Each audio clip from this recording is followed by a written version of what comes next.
Meu nome é Ailton Krenak. Esse não é o meu sobrenome, é a etnia, né? Krenak. E é muito comum as pessoas de lá da nossa aldeia serem identificadas com o nome do povo, né?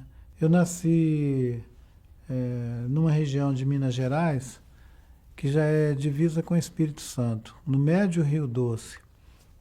O Rio Doce é um, um berço assim dos Krenaks desde o final do século XIX, onde a gente ficou refugiado diante da ocupação que teve da floresta daquela região, uma grande extensão de floresta que foi devastada no final do século XIX, e o povo indígena que vivia naquela floresta foi sendo empurrado para a beira do rio. O Rio Doce, para os Krenak, é um berçário, é o último refúgio dos Krenak.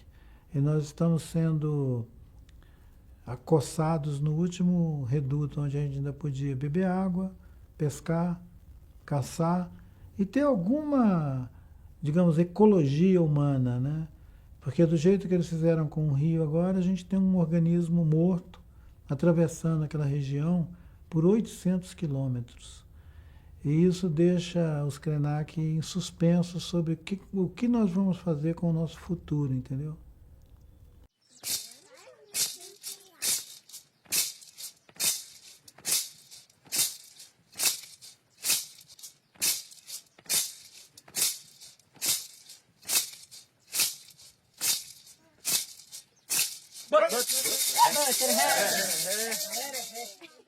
Se eu escrever uma literatura que conta o que os mineiros fizeram com os Krenak, com os nossos antepassados botocudos, com a nossa paisagem, com as nossas montanhas, e o golpe de morte que eles deram num rio com extensão de 800 quilômetros, muito provavelmente nenhuma editora vai me publicar em Minas Gerais. Mas é interessante porque um livrinho que eu estava exibindo hoje tem um pós-fácil da publicação que foi feita lá na Áustria, onde o autor diz que a, a literatura que os índios estão fazendo na América Latina, ele não fala só do Brasil, ele disse que essa literatura é literatura universal. Apesar dela ser percebida com desprezo por uma certa escola, por uma certa tendência da literatura, que acha que ela recorre a muitos elementos narrativos que são do folclore, que são da cultura local, que é do modo local de vida, que ele diz que seria das nossas incongruências. Sugerindo que povos que vivem na periferia do mundo, quando produzem uma literatura ativa, essa literatura ela vem informada pelo jeito de vida dessas pessoas. E que isso acaba sendo um recurso apelativo para ela ser uma literatura reconhecida. Ele contesta esse tipo de julgamento, ele acha que isso é um preconceito, porque as pessoas lançam mão do que têm. Eu me ressinto de uma crítica da literatura que nós estamos chamando de indígena e que ela está já com alguns aninhos de vida e que não precisa continuar adulando ela a vida inteira. Pode começar a exigir dela uma performance mais competente com relação ao seu tempo. É bacana a gente contar a história dos nossos antepassados.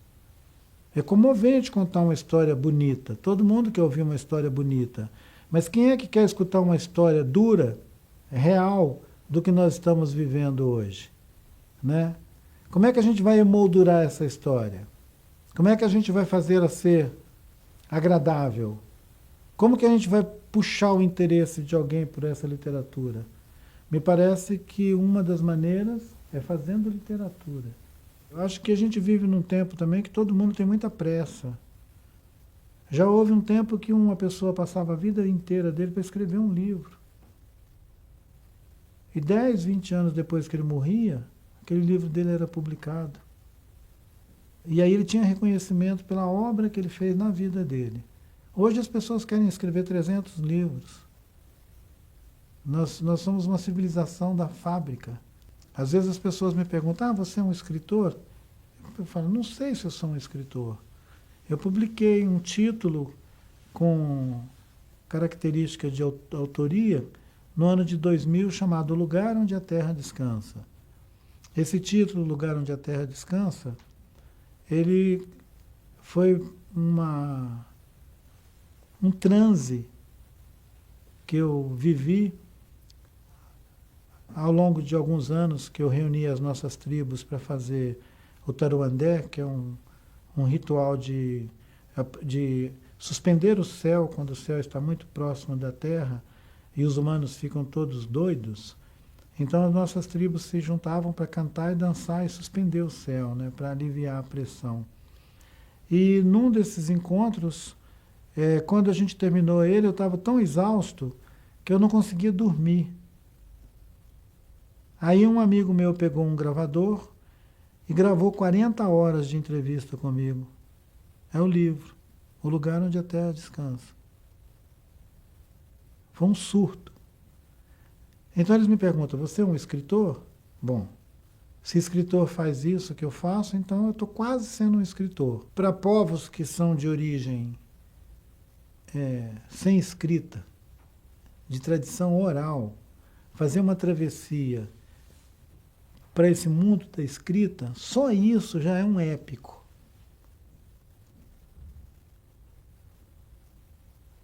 E ele deve ocultar trilhas insondáveis de alienação dessas identidades até chegar nesse patamar da escrita e lidar com esse recurso da escrita com familiaridade. É bom não esquecer que os jesuítas vieram para cá para botar escolas e catequizar os índios e aprender eles a ler, ensinar eles a ler e escrever. Enquanto os índios puderam resistir, eles não aprenderam nem a ler nem a escrever. Então seria interessante a gente investigar se quando os índios estão lendo e escrevendo, se eles já se renderam ou se eles ainda estão resistindo. E os xamãs estão avisando, o céu vai cair sobre a nossa cabeça.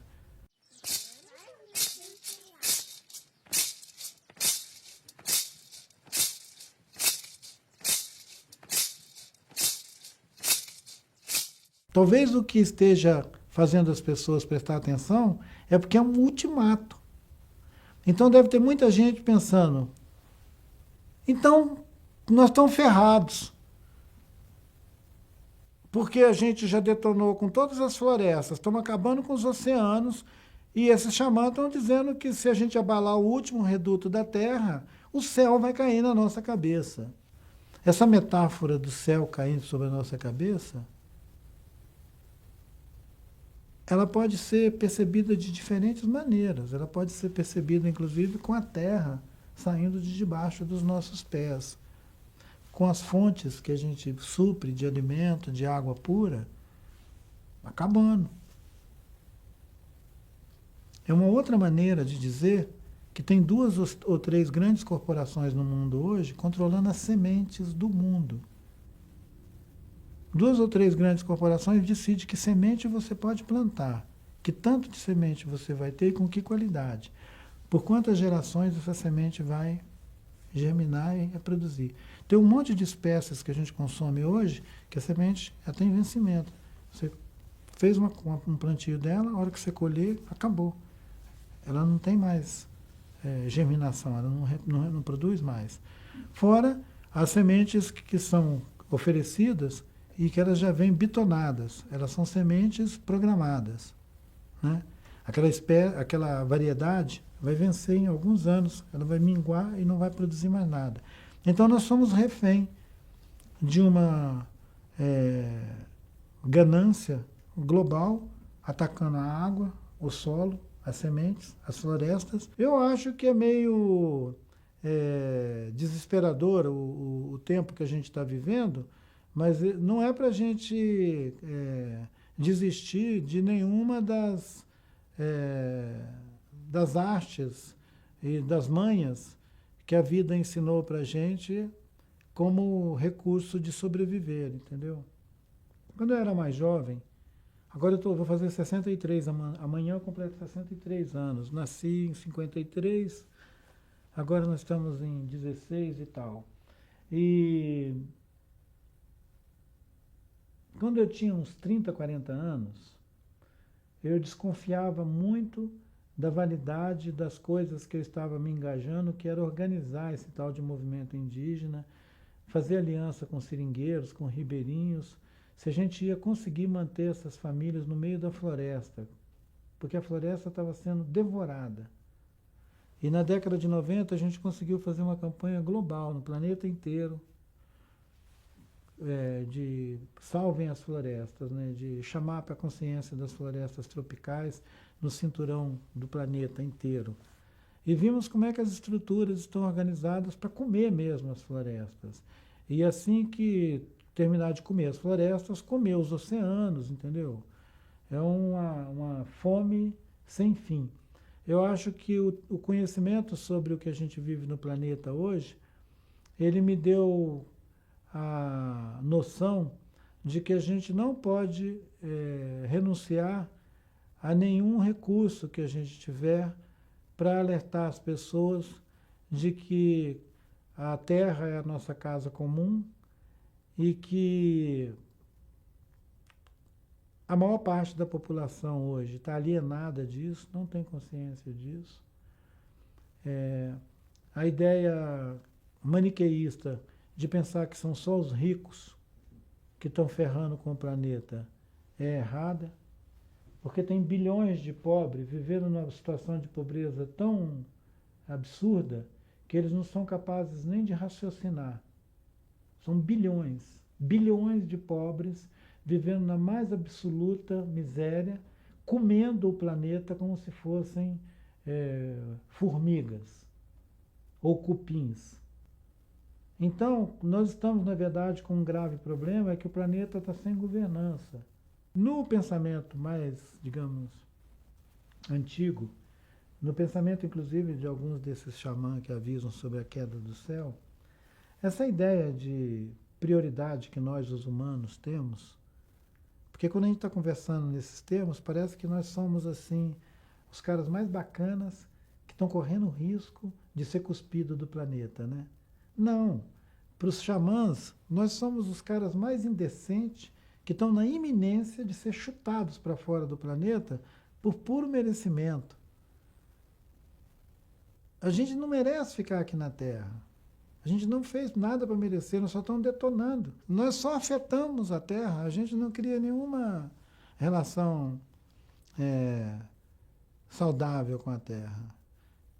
Mesmo quando a gente se reúne em comunidades idealizadas, a gente acaba reproduzindo o mesmo mote, né?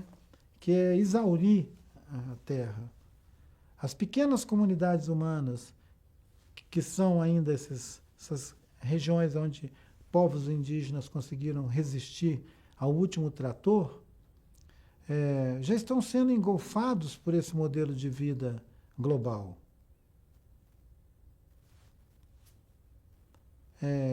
Mesmo nos lugares mais remotos, já entra a tralha tecnológica do Ocidente corroendo as formas de sociabilidade, interferindo nas relações de cooperação, de solidariedade, de cumplicidade, de reciprocidade.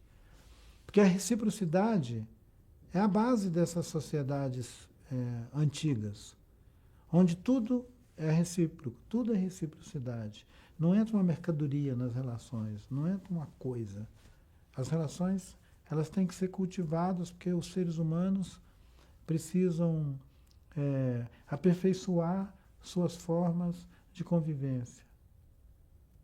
Quando a gente abandona essa missão de os humanos aperfeiçoar suas formas de convivência e transformamos isso tudo em barganha, mercadoria e tudo, nós já começamos a corromper esses núcleos de comunidades humanas saudáveis e transformar tudo isso nessa coisa global que nós temos. Mas enquanto tiver taquara, a gente tem que fazer flecha e mandar flecha. Espírito guerreiro. Não pode baixar a bola.